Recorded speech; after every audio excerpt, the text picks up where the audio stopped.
Muy buenos días, Dios los bendiga a todos. Bueno, concluimos, mejor dicho, ayer con los nueve cambios que Jesús hizo en la cruz del Calvario por nosotros y para nosotros. Y podemos resumirlos, esos 9 cambios, como lo decíamos ayer. Número uno, a Jesús se le castigó para que pudiésemos recibir perdón. Número dos, a Jesús se le hirió para que pudiéramos ser sanos. Número tres, a Jesús se le hizo pecado con mi pecaminosidad para que pudiéramos ser justificados con su justicia. Número cuatro, Jesús sufrió nuestra muerte para que pudiéramos compartir su vida. Número cinco, a Jesús se le hizo maldición para que pudiéramos recibir las bendiciones. Número seis, Jesús soportó nuestra pobreza para que pudiéramos compartir su abundancia. Número siete, Jesús llevó nuestra vergüenza para que pudiéramos participar de su gloria. Número ocho, Jesús sufrió nuestros rechazos para que pudiéramos tener su aceptación. Y número nueve, a nuestro viejo hombre se le crucificó en el Señor Jesús para que el hombre nuevo pudiera venir a nuestra vida. Ahora pongan mucha atención, como lo mencionábamos ayer al final del devocional. Vamos a comenzar hoy una nueva aventura, una nueva área de estudios. Lo que Dios quiere que la cruz haga en nosotros, no por nosotros ni para nosotros, sino lo que haga en nosotros. Esto es muy distinto de lo que Jesús hizo en la cruz para nosotros, porque nunca nos gozaremos de los beneficios permanentes de cuanto Él cumplió para nuestro favor, a menos que permitamos a la cruz hacer todo lo que Dios ordenó. Y quiero decirles esto, todos los problemas que perturban a la iglesia o a los creyentes, tanto colectiva como individualmente, se deben a nuestro fracaso en dejar que la cruz haga su obra en nosotros. Miremos una vez más el problema de la iglesia en Galacia con los Gálatas, y su problema era una carnalidad que la expresaba en el legalismo. A Pablo este problema le disgustó tanto y le preocupó mucho más que el pecado existente en la iglesia de Corinto, y con el que pudo tratar con mayor facilidad frente a aquella versión de cristianismo que los estaba desviando.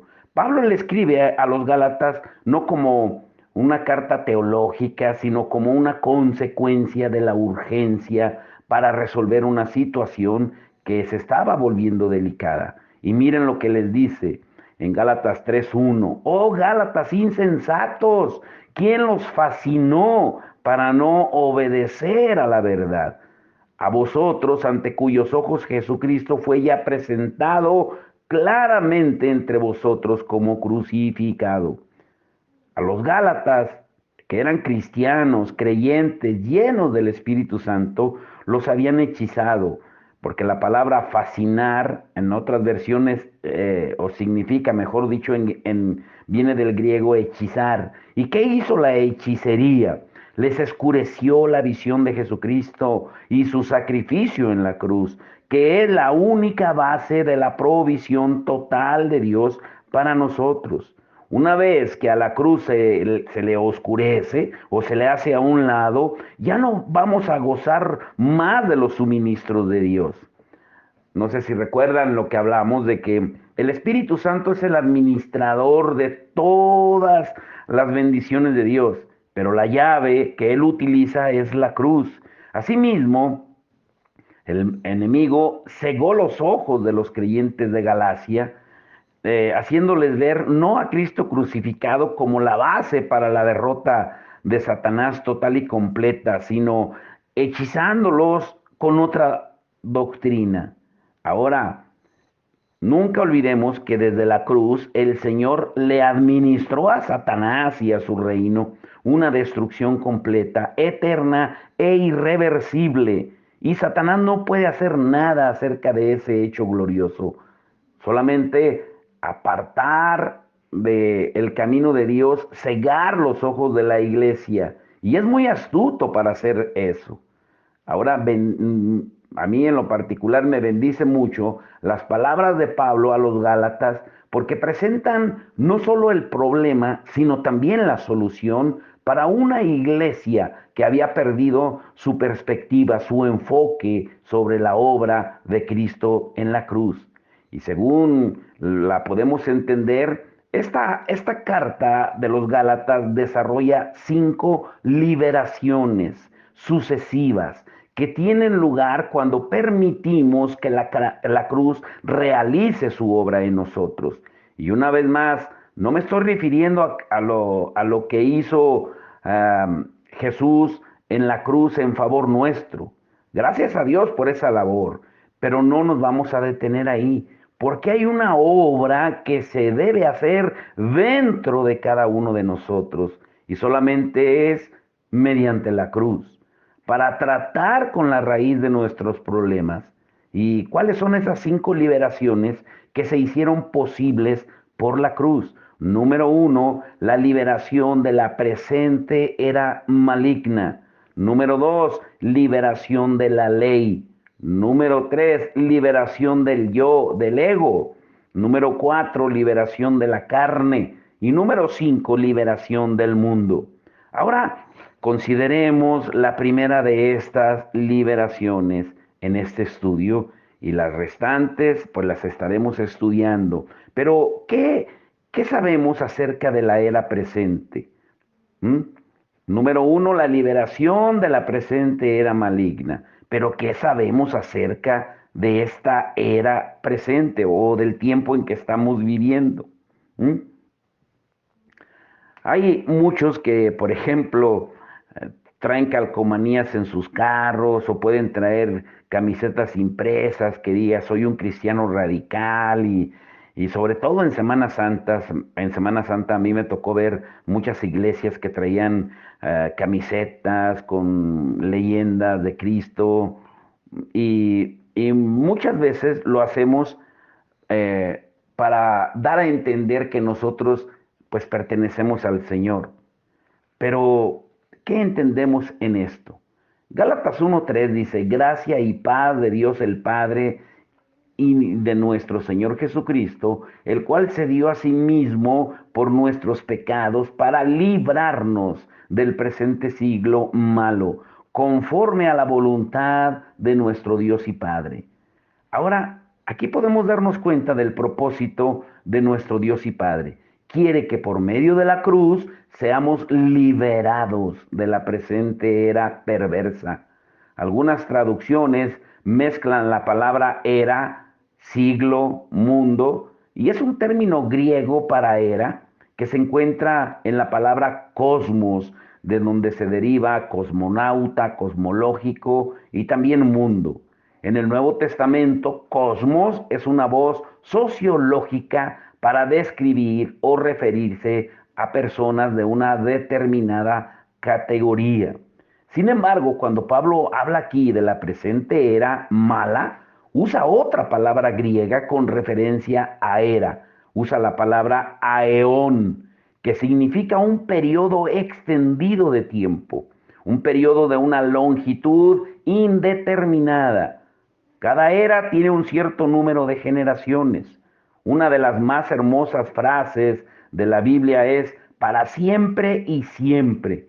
Y en realidad se debería de traducir a las eras de las eras o para las edades de las edades. No solo tenemos eras, sino que la eternidad consiste de eras constituidas a su vez de eras.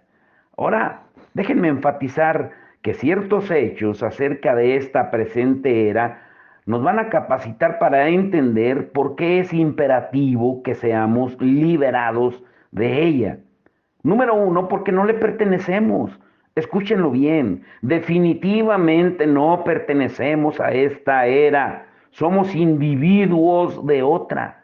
En el momento actual, por todas partes, podemos encontrar mucha habladuría acerca del mal llamado movimiento de la nueva era, pero los cristianos somos en realidad gentes de una era nueva.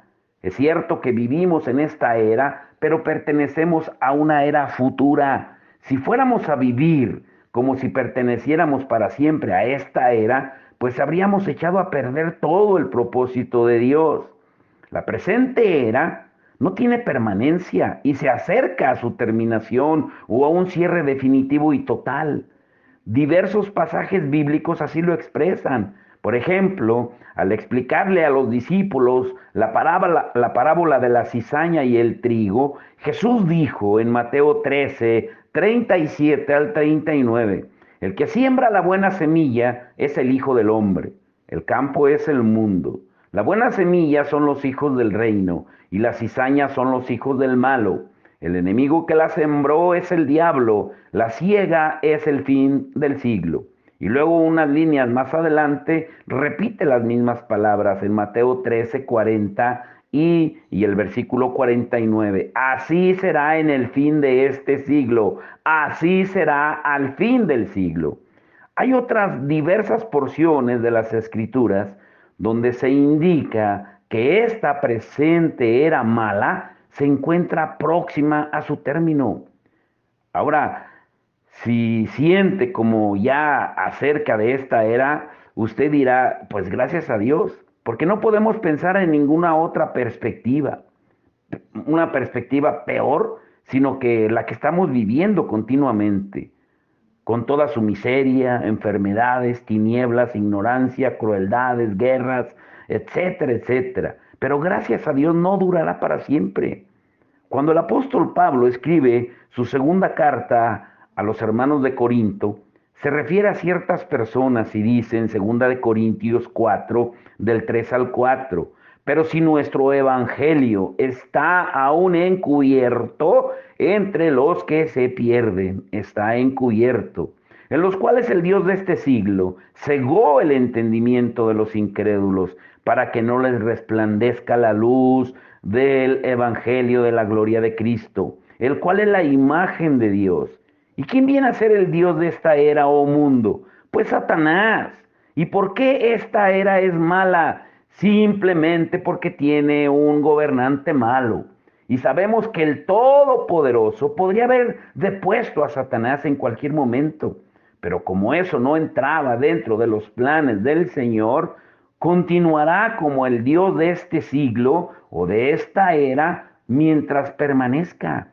El programa de Dios contempla permitir que esta era llegue a su fin. Y cuando esta era termine, entonces Satanás ya no será más un Dios. Y puesto que eso lo sabe bien, por tanto Satanás procura esforzarse con todo su poder para evitar que esta presente época mala alcance su terminación.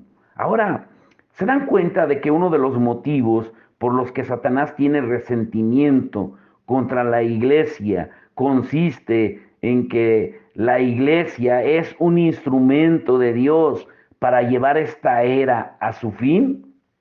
También aquí hay una de nuestras mayores responsabilidades, porque esta era no puede terminar sino hasta cuando hayamos hecho todo cuanto deberíamos hacer. ¿Y qué es eso? Pues las órdenes son muy claras. Dice en Mateo 24:14, y será predicado este evangelio del reino en todo el mundo para testimonio a todas las naciones, y entonces vendrá el fin. A Satanás no le amenazan los políticos, ni los comandantes militares, ni los académicos, solo los que predican el evangelio del reino. Y él se opone a la predicación de las buenas nuevas, porque cuando eso se haya cumplido, va a finalizar esta era y ya no será más el Dios de este siglo o el Dios de este mundo. Los creyentes en la Biblia son quienes le amenazan, los creyentes que vivimos en este mundo. El autor de la palabra escribe acerca de quienes tuvieron experiencias espirituales y luego, al elegir volverse atrás, niegan aquellas experiencias y entonces, además, reniegan de Jesucristo. Veamos las 5 experiencias que tuvieron esta gente que conoció del Señor y después se volvió atrás. Y eso es lo que más vemos hoy en la iglesia, una apostasía clara, gente que de buenas a primeras se aleja de la iglesia. Y es increíble que no entendamos la palabra. Hebreos 6, 4 al 6 dice, porque es imposible que los que una vez fueron iluminados, experiencia número uno, y gustaron del don celestial, experiencia número dos, y fueron hechos partícipes del Espíritu Santo, experiencia número tres, y asimismo gustaron de la buena palabra de Dios, experiencia número cuatro, y los poderes del siglo venidero, experiencia número cinco, y recayeron, sean otra vez renovados para arrepentimiento, crucificando de nuevo para sí mismos al Hijo de Dios y exponiéndole a vituperios. Muchos en el día actual han gozado de estas experiencias, o mejor dicho, todos los que hemos recibido a Cristo hemos gozado de estas experiencias. Al ser iluminados, hemos gustado el don celestial, la buena palabra de Dios y ser participantes del Espíritu Santo, probamos los poderes de la era por venir. Un motivo para que Dios permita esto consiste en impedir que nos conquisten los poderes que puede ostentar esta era. O sea, que no nos arrastre los deleites de este mundo, sino que nos vayamos teniendo, por así decirlo, una probada de lo que nos espera. Dios quiere que tomemos una muestra de algo tan distinto y tan definitivo en su superioridad que jamás nos atraigan y que nos vayan a gustar las fuerzas de este presente era mala. Pero desafortunadamente esto sucede con muchos cristianos, son arrastrados. Cuando el Señor Jesús explicó la parábola del sembrador y la semilla, Él interpretó los distintos tipos de tierra y los resultados producidos a partir de la semilla. Y en particular hizo referencia a aquel que recibió la semilla entre espinos. En Mateo 13:22, el que fue sembrado entre espinos, este es el que oye la palabra, pero el afán de este siglo y el engaño de las riquezas ahogan la palabra y se hace infructuosa. Como la palabra para mundo aquí no es cosmos, sino la voz aeón, entonces la frase las preocupaciones del mundo se traduce mejor los afanes o cuidados de esta era. En cuanto al engaño de las riquezas, las gentes piensan que les van a producir felicidad, pero nunca lo hacen. Algunas de las personas más infelices del mundo son las más millonarias. Otro engaño de la riqueza surge cuando creen que van a durar para siempre, pero cuando dejes esta vida no te vas a llevar nada, todo se va a quedar atrás. Pero les inquietan los afanes de esta era. Vendrá a ser al que le preocupa, va a llegar a ser un cristiano que no va a dar fruto, que la palabra de Dios no va a ser su obra en él. Y quizá diga, ¿por qué no veo más resultados? ¿Por qué no logro más respuestas a mis oraciones? ¿Por qué no tengo más éxito en llevar personas al Señor? Porque quizás estés preocupado por las cosas de este mundo, de esta era, por tener solvencia financiera, fama, reconocimiento académico o un estilo de vida más elegante. Y al preocuparte con todo esto, lo haces improductivo la palabra en ti y estéril. Ahora yo te quiero preguntar esto con mucha responsabilidad. ¿Vives como si esta era fuera a durar para siempre? Pero no será así, porque habrá un fin. Habrá fin a la miseria, a la vergüenza, al crimen, a las hambres. Cuando venga nuestro Señor Jesús, nada más podrá terminar con esos problemas, solamente Él. La iglesia ha tenido más de 2000 años para hacerlo y ha habido muy poco progreso. Y de hecho hay más miseria, más guerras, más pobreza, más enfermedades y más ignorancia en el mundo actual como nunca antes. Pero gracias a Dios que Jesucristo va a regresar. Ahora, tú, a través de tu vida de creyente, quiero preguntarte esto también, ¿has sido conformado o transformado? La epístola a los romanos Es tal vez el más claro, viéndolo como un edificio de pensamiento lógico, jamás escrito por un ser humano, porque nunca vamos a considerar o sentirnos intelectualmente ignorantes por creer en la Biblia. O sea, ninguna otra obra en la tierra puede rivalizar con la palabra de Dios en seguridad y claridad. Y todos los comentaristas están de acuerdo en que Romanos capítulo 1 hasta el capítulo 11 es el corazón doctrinal del Evangelio. Pero Pablo, después de pasar a través de toda la teología de la muerte sacrificial de Cristo, él finaliza con el resultado práctico para la vida. En ninguna parte del Nuevo Testamento es posible encontrar una separación entre la teología y el hecho de vivir. Y de esta manera el apóstol llega al punto preciso de aplicar la teología de estos capítulos de la carta a los romanos. Y él comienza en el capítulo 12, verso 1. Así que hermanos, os ruego por las misericordias de Dios. ¿Qué quiere Pablo que hagan ustedes después de exponer toda esa maravillosa doctrina? ¿Deberían ser muchísimos más espirituales?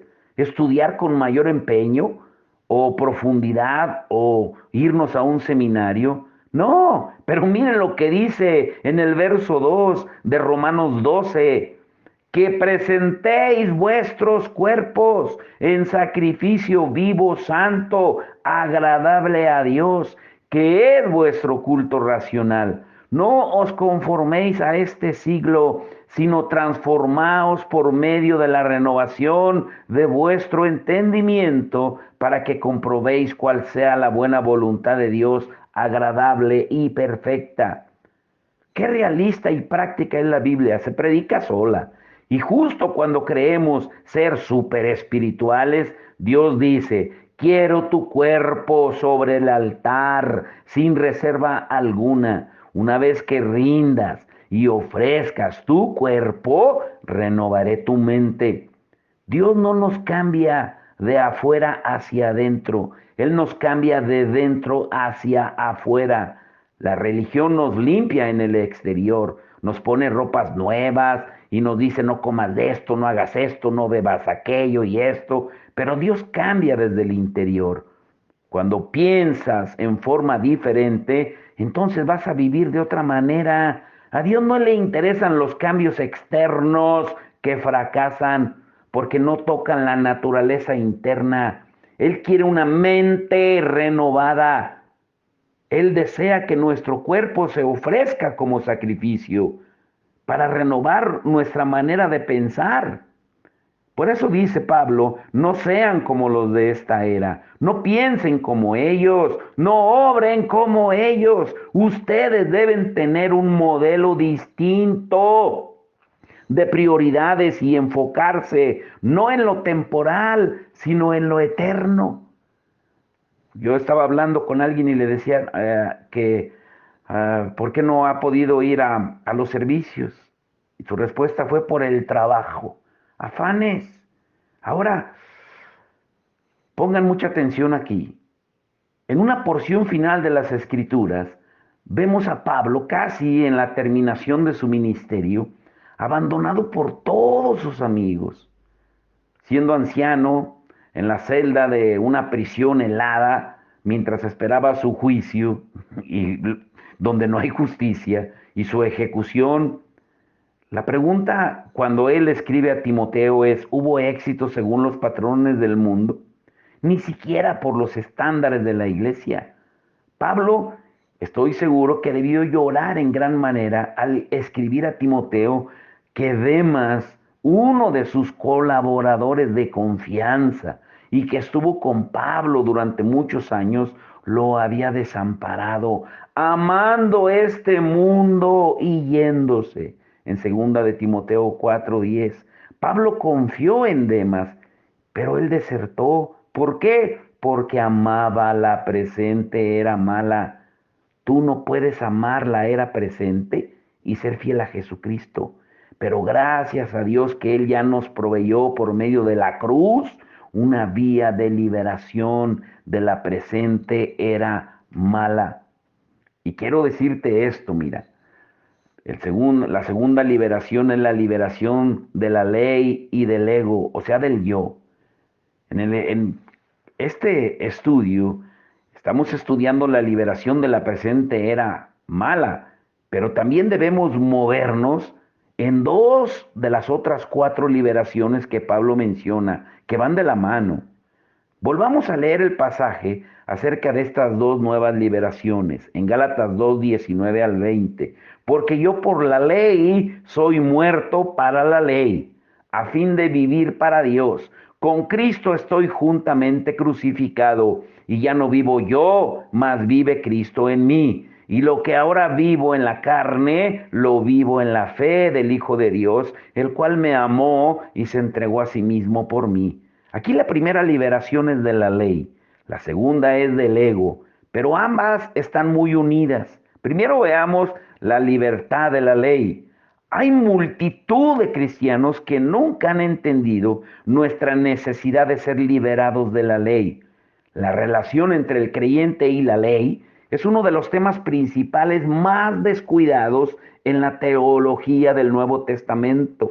Muchos creyentes que hablan acerca de estar bajo la gracia, en realidad viven un claroscuro porque están a medio camino entre la gracia y la ley, pero sin gozar el beneficio de la una o de la otra. Y esto es algo peligroso de decir, ¿m? Porque mientras más observamos que las iglesias que proclaman la gracia en sus nombres o en sus títulos, a menudo tienen los fieles que menos saben de ella. En muchos casos, aunque lo declaren que ya no están más bajo la ley de Moisés, la sustituyen con otras pequeñas leyes religiosas. Y Pablo dice que la ley era santa, buena y dada por Dios en Romanos 7:12. Si esa ley que viene del Todopoderoso no pudo perfeccionarnos, pues ninguna otra va a poder hacerlo. Sería una necedad esperar eso. Pero las palabras bajo la ley o también sujeto a la ley quieren decir la búsqueda de la justicia con Dios al observar y cumplir un sistema de leyes. No les damos el significado de sugerir que ya no obedecemos más ninguna de las leyes. Su único equivalente es nuestra justicia ante Dios. No se logra al guardar un juego de normas o de leyes. Entonces, debemos examinar la primera liberación y para eso citemos la frase de Pablo, porque yo por la ley soy muerto para la ley. Lo último que la ley puede hacer es ejecutarlo. Una vez que esto suceda, ya no tiene más poder sobre su vida. El hecho glorioso de este asunto consiste en que ya nos ejecutaron en la misma cruz donde murió Cristo. A nuestro hombre viejo se le crucificó con él y ahí perdió por completo su existencia. Por tanto, ya no puede estar más sujeto a la ley porque nos sacaron de la totalidad del área donde obraba. Ahora nos encontramos en una nueva.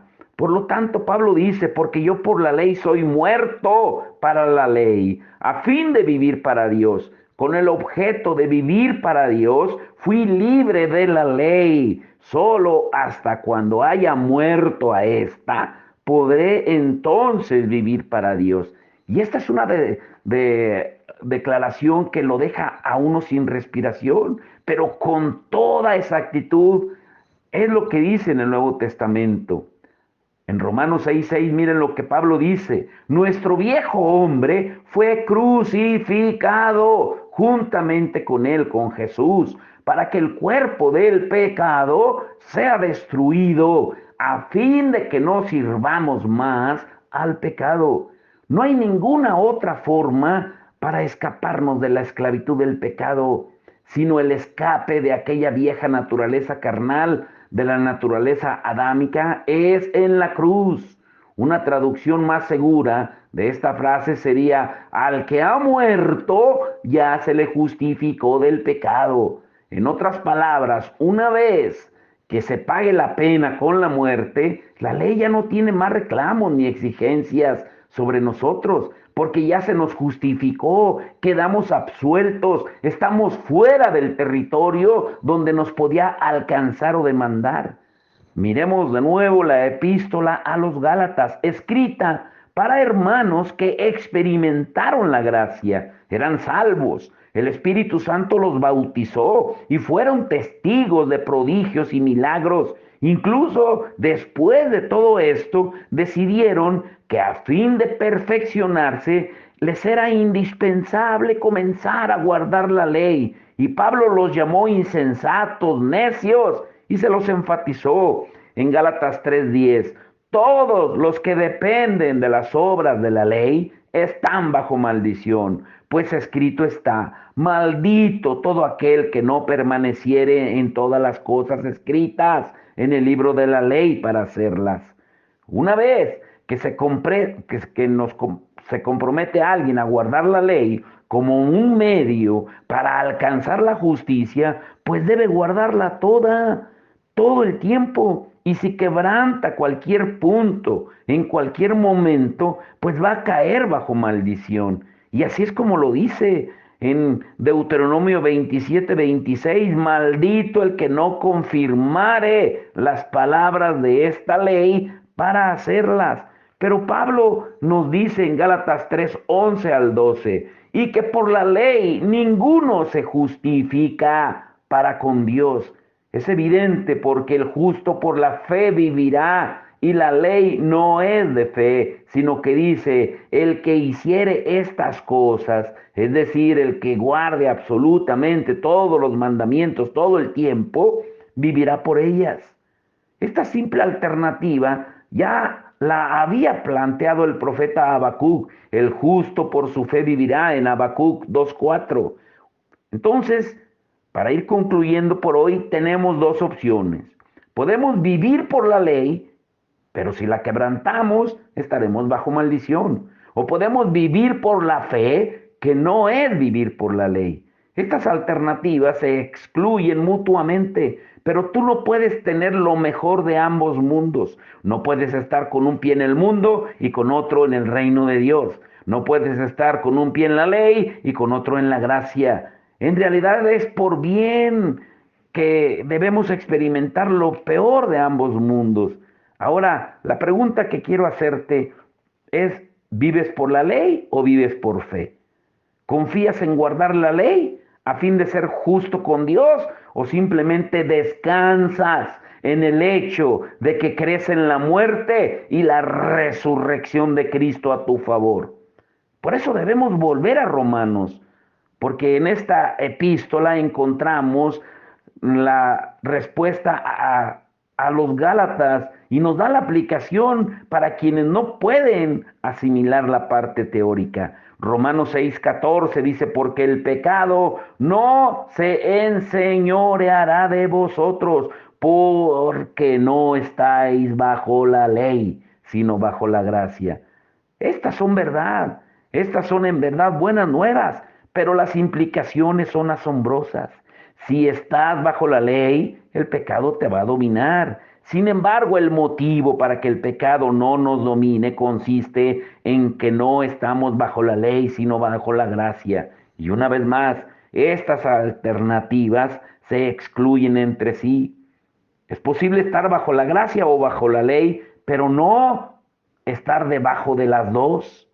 Igualmente vemos las mismas disyuntivas excluyentes en el siguiente pasaje, que se toma en dos versiones distintas para entenderlo un poco mejor. Romanos 7:6: pero ahora estamos libres de la ley por haber muerto para aquella en que estábamos sujetos, de modo que sirvamos bajo el régimen nuevo del Espíritu y no bajo el régimen viejo de la letra. En la versión internacional dice: pero ahora, al morir a aquello que nos tenía subyugados, hemos quedado libres de la ley, a fin de servir a Dios con el nuevo poder que nos da el Espíritu, y no por medio del antiguo mandamiento escrito. Notemos que Pablo no dice aquí que estamos libres del pecado o de Satanás, sino de la ley. Pero ¿dónde morimos? En la cruz, cuando murió nuestro Señor Jesucristo, tomó nuestro lugar. Sin embargo, si no fuimos liberados de la ley por medio de la muerte, pues no podemos servir en la novedad del Espíritu. Para ilustrar este punto, imagínense que planeas un viaje a un lugar de un destino desconocido. Tienes dos opciones. Puedes emplear un mapa o puedes pedir un guía personal que te lleve a ese lugar. El mapa es perfecto, es absolutamente seguro. Por otra parte, el guía ya conoce el camino y no necesita consultar ningún mapa. El mapa es como la ley, pero nadie ha llegado al punto final del viaje, la justicia, siguiendo el mapa, que es la ley. Aunque millones lo han intentado, las estadísticas están en su contra. Por otro lado, el Espíritu Santo se ofrece como guía personal para llevarte a la meta. ¿Cuál escogerías? ¿Tomarías el mapa para ir tropezando en cada lugar donde te marcara ahí y terminar en un lugar, híjole, desconocido? ¿Mm? ¿O pedirías al Espíritu Santo que sea tu guía? El Espíritu Santo ya conoce el camino, no tiene necesidad de mapa de ninguna clase. Además, para mayor seguridad, es más, Él fue el que hizo el mapa. Uy, esto está hermoso. Ay, ay, ay. Escuchen la palabra de Dios. Llénense de la palabra. Yo sé que están enfrentando luchas, pruebas. Nosotros también, no crean que no. Ha habido muchas luchas y pruebas, pero no podemos enfocarnos en la era presente, sino enfocarnos en lo que nos espera. Porque nuestra vida es como la niebla, hoy estamos y mañana no sabemos.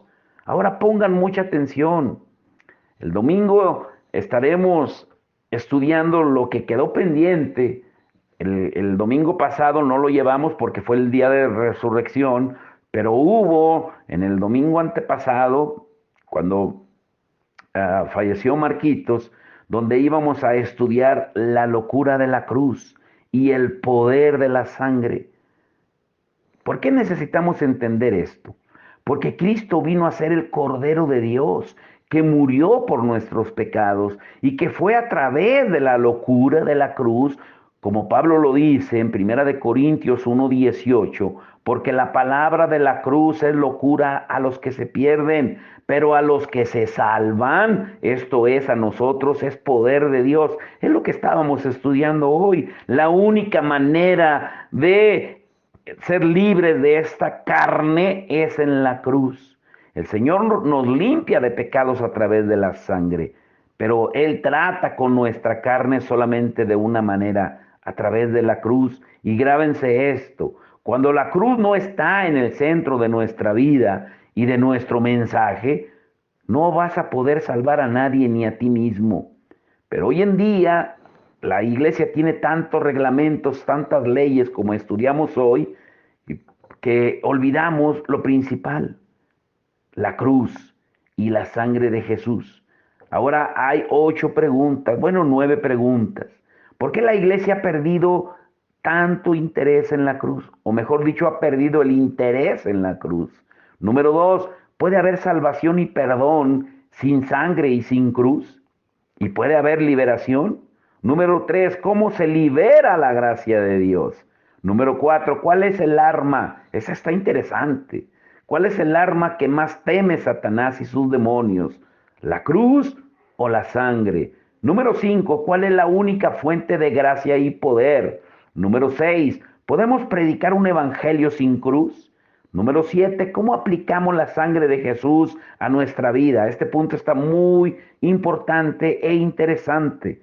Número 8, ¿por qué le cuesta tanto a los creyentes vivir en santidad?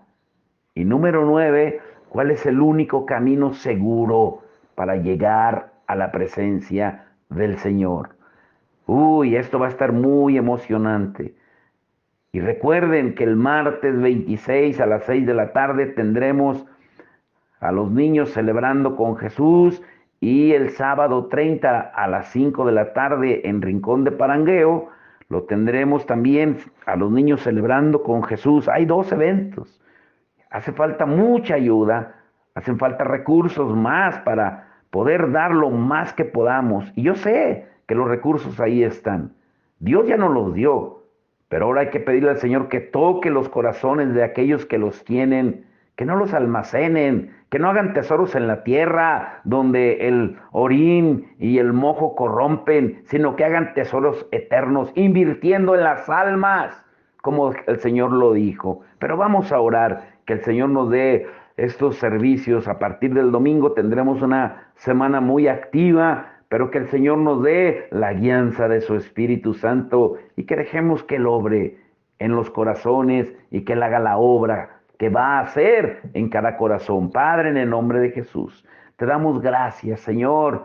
Gracias por tu amor, gracias por tu misericordia, gracias de antemano por lo que vas a hacer el domingo, Señor, en el servicio, por lo que vas a hacer el martes en Valle, por lo que vas a hacer el sábado en Rincón de Parangueo y por lo que vas a hacer en cada corazón de aquellos, Señor, que están atrapados, Señor, en esclavitud, amando más al mundo y las cosas del mundo que amando tu reino, Señor. Hoy te rogamos que los liberes en el nombre de Jesús, que tengamos liberalidad, Señor, como tu palabra lo dice en Hechos 20:35. Tú mismo lo dijiste, que más bendiciones dar que recibir, Señor, y que entendamos ese poder de la cruz y de la sangre, Señor, porque a veces hablamos mucho de eso, pero no vivimos como crucificados. Como Pablo decía, lejos esté de mí gloriarme, sino en la cruz de mi Señor Jesucristo, por quien el mundo está crucificado, y yo también en el mundo. Señor,